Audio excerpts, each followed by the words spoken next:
Hello friend, welcome to my YouTube channel. आज हम BA final year वालों को सोशियोलॉजी थर्ड पढ़ाने जा रहे हैं। ये वीडियो बीए फाइनल ईयर वालों के लिए काफ़ी यूज़फुल हो सकता है।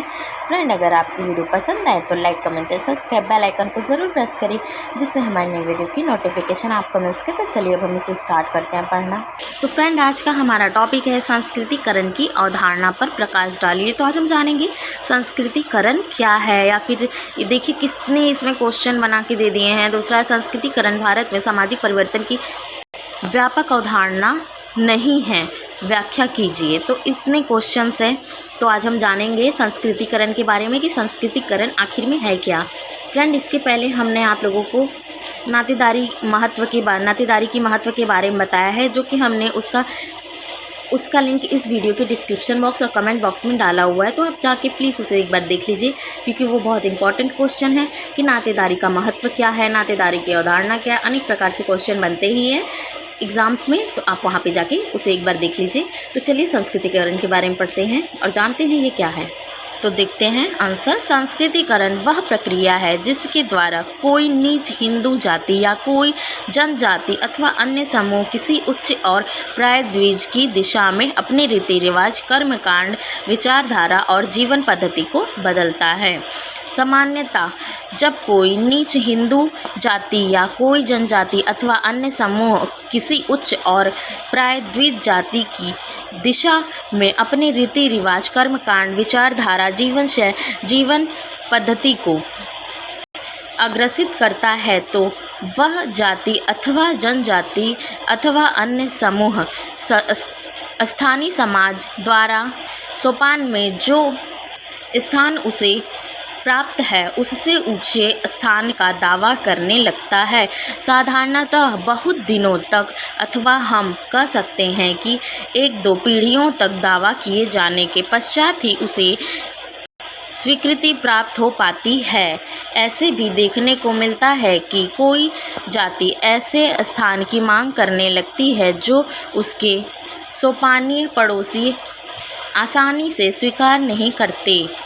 याचित और संस्कृति प्रतिष्ठा के मध्य एक प्रकार का असामंजस्य मात्र मतामत के पक्ष के क्षेत्र में नहीं, अपितु संस्थागत व्यवहार के अधिक महत्व क्षेत्र में भी होना स्वभाव है।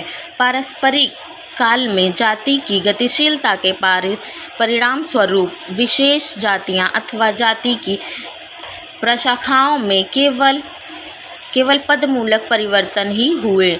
इनके ढांचे में कोई परिवर्तन नहीं हुआ, अर्थात अलग अलग जातियां तो ऊपर उठी या नीचे गिरी, पर पूरा ढांचा वैसा ही बना रहा। केवल मध्ययुगीन भक्ति आंदोलन के साहित्य में ही ऊंच नीच की अवधारणा को चुनौती दी गई।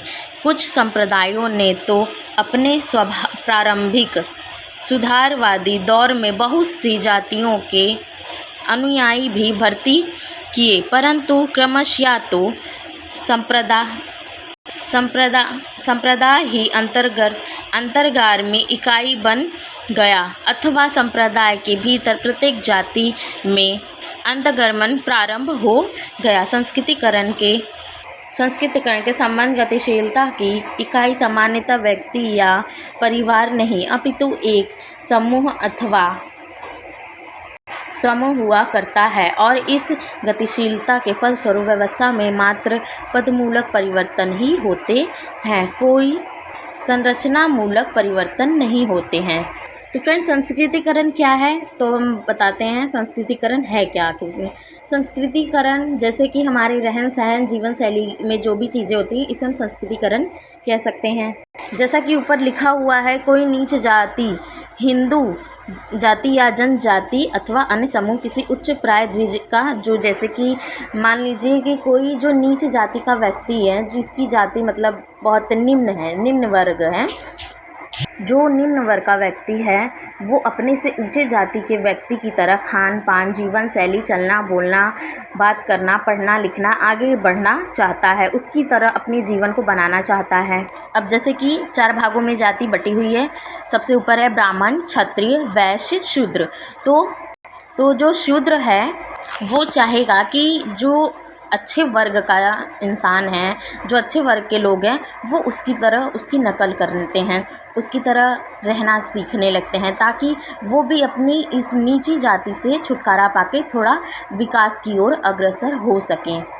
जैसा कि हम सब जानते हैं, जो इतने हम दिन भर में जो भी काम करते हैं, जो भी प्रक्रिया करते हैं, वो सब संस्कृति होती है, हमारी संस्कृति ही होती है। तो इसी हिसाब से जाति में भी संस्कृति होती है। अगर जो व्यक्ति है वो ब्राह्मण सबसे ऊपर माना जाता है, भगवान के बाद ब्राह्मण को माना जाता था, तो ब्राह्मण सबसे ऊपर है, तो लोग ब्राह्मण की ही नकल करेंगे ना। वो जैसे खा रहा है, जैसे बात कर रहा है, किस प्रकार से क्या काम कर रहा है, क्या नहीं कर रहा है, आखिर उसकी जाति इतनी अच्छी क्यों, उसे सब जातियों में श्रेष्ठ क्यों माना गया है, उसके बारे में वो लोग जानेंगे, समझेंगे और उसकी तरह बनने की कोशिश करेंगे, ताकि उनसे भी सभी बात करें और उन्हें निम्न वर्ग से छुटकारा मिल सके। अगर वो ऐसा करेंगे तभी तो उनसे कोई बातचीत करेगा। अगर मान लीजिए कोई बहुत निम्न वर्ग का व्यक्ति है और बहुत गंदे तरीके से रह रहा है, वो ऐसे ही धूल वूल उसके कपड़े पे लगा हुआ है, बाल वाल उसका सही से है नहीं, तो क्या आप उसके पास जाएंगे? आप नहीं जाएंगे उसके पास। तो इन्हीं सब चीज़ों को वो लोग देखते हुए, निम्न वर्ग के लोग आगे जो है, मान लीजिए जो अच्छे वर्ग के लोग हैं, उसकी तरह बनने की कोशिश करेंगे। जब कोई नीचे वर्ग का व्यक्ति जो रहेगा, वो अपने से ऊपर वर्ग के ही व्यक्तियों की तरह रीति रिवाज कर्म कांड करने की कोशिश करेगा और उसकी तरह बनना चाहेगा। वो ये नहीं चाहेगा जो उससे नीचे हैं वो उसकी तरह काम करे। कोई अपने से नीचे से लोगों की तरह नहीं बनना चाहेगा। वो जब भी चाहेगा कि हम अपने से ऊपर जो हमारे व्यक्ति हैं, जो जिस वर्ग के हैं, हम उनकी प्रकार उनकी तरह ही काम करें, रहें, खान पान हर प्रकार से उनकी आदतों को वो अपनी आदतें समझ के करने की कोशिश करेंगे, ताकि समाज में उनकी भी एक प्रतिष्ठा हो, उनका भी मान सम्मान बढ़े, लोग उन्हें इज्जत दें। इसीलिए बताया गया है कि संस्कृति परिवर्तन, सामाजिक परिवर्तन, समाज में किस प्रकार से परिवर्तन होने चाहिए संस्कृतिकरण को लेके। तो आई होप आप लोगों को ये वीडियो समझ में भी आई हो और पसंद भी आई हो। फ्रेंड, कैसी लगी आपको वीडियो? लाइक, कमेंट और सब्सक्राइब बेल आइकन को ज़रूर प्रेस करें, जिससे हमारी नई वीडियो की नोटिफिकेशन आपको मिल सके। Thank you for watching my video.